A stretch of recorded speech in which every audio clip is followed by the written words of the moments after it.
안녕하세요. 하루 필수 말씀 충전 하필 큐티 조종환입니다. 오늘 함께 나눌 하나님 말씀은 마태복음 21장 23절에서 32절까지 말씀입니다. 예수께서 성전에 들어가서 가르치시고 계실 때에 대제사장들과 백성의 장로들이 다가와서 말합니다. 당신은 무슨 권한으로 이런 일을 하시오? 누가 당신에게 이런 권한을 주었소? 이제 우리가 오늘 본문부터 22장 46절까지 예수님의 권위에 관해서 또 종교 지도자들에 대한 비판까지 이어지는 말씀들을 읽게 될 겁니다.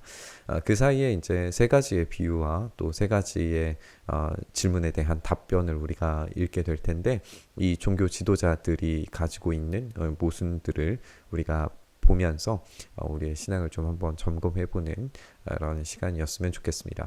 오늘 이 본문의 장소가 이제 성전이죠. 성전을 정화시킨 행위는 대제사장들과 백성의 장로들에게 매우 충격적이었을 겁니다. 성전에 대한 어떤 절대적인 권위를 믿고 있는 이들이었기 때문에 예수님의 이런 청결의 행위에 대해서 권위를 묻는 것은 당연해 보입니다. 그래서 예수님께서 그들에게 이렇게 답변하십니다. 나도 너희에게 한 가지를 물어보겠다. 너희가 대답하면 나도 무슨 권한으로 이런 일을 하는지 말하겠다. 요한의 세례가 어디에서 왔느냐? 하늘에서냐? 사람에게서냐? 그러자 자기들끼리 의논하며 말하죠. 하늘에서 왔다 하면 어째서 그를 믿지 않았느냐 할 것이고, 또 사람에게서 왔다라고 하자니 무리가 무섭다라고 이야기하면서 모두 요한을 예언자로 여긴다라고 그렇게 이야기하고 있습니다. 세례 요한은 모든 사람에게 선지자로 인정받던 인물이었습니다.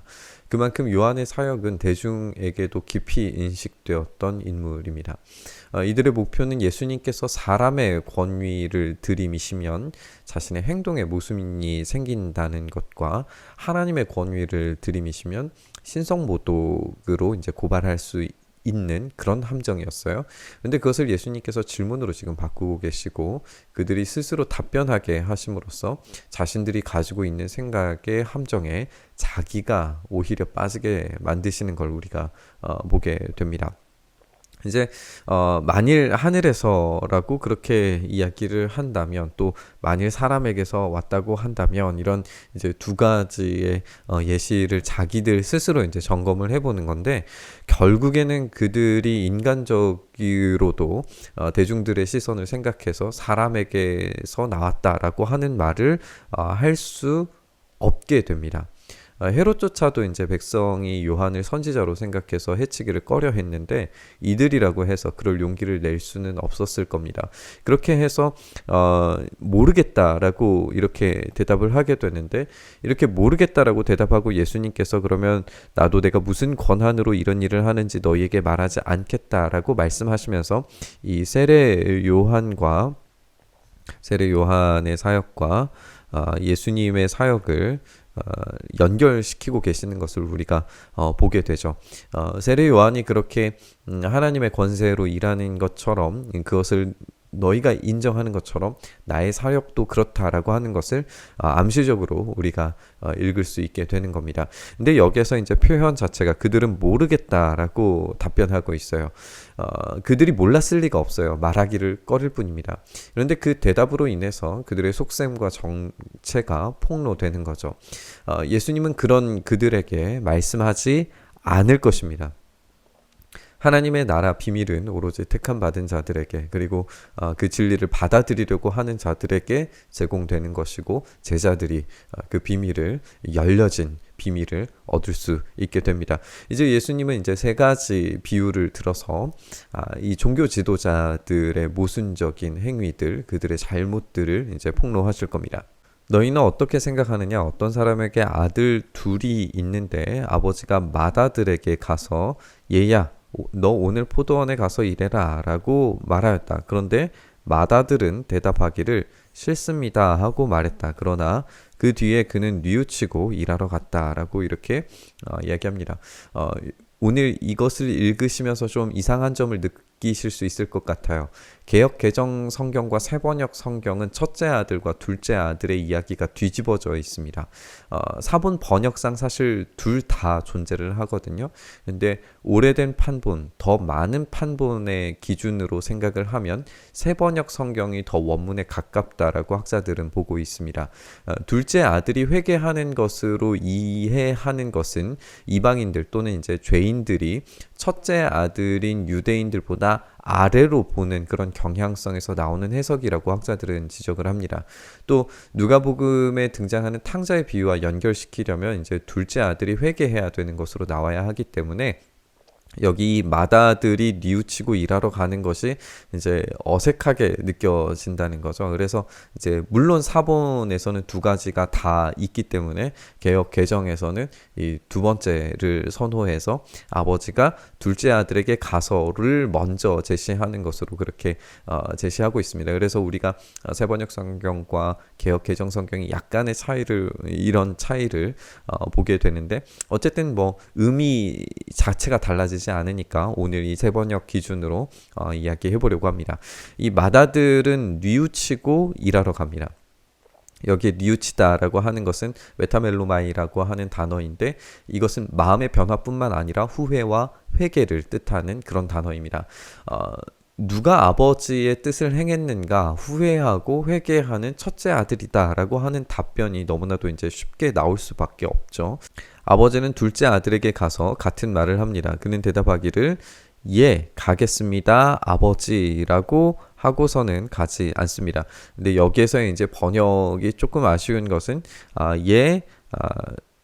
주님, 내가 가겠습니다. 이렇게 번역하는 것이 조금 더 맞을 것 같습니다.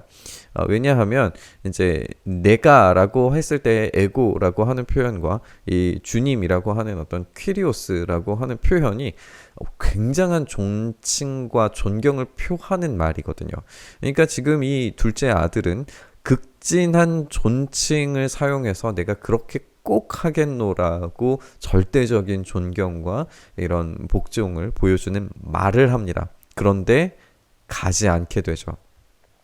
그러면 이 둘 가운데서 누가 아버지의 뜻을 행했는가 예수님께서 물으시니 그들이 대답합니다. 맏아들입니다. 예수님께서 그들에게 말씀하시기를 내가 진정으로 너희에게 말한다. 세리와 창녀들이 오히려 너희보다 먼저 하나님 나라에 들어간다. 예수님은 그들에게 세리와 매춘부들이 먼저 하나님 나라에 들어간다라고 이렇게 말씀하시는데 여기에서 이 들어간다가 들어가고 있다라고 현재로 사용되고 있습니다. 들어가고 있다라고 하는 표현은 어떤 미래의 약속이 아니라 지금 일어나고 있는 일로 읽혀지는 거죠.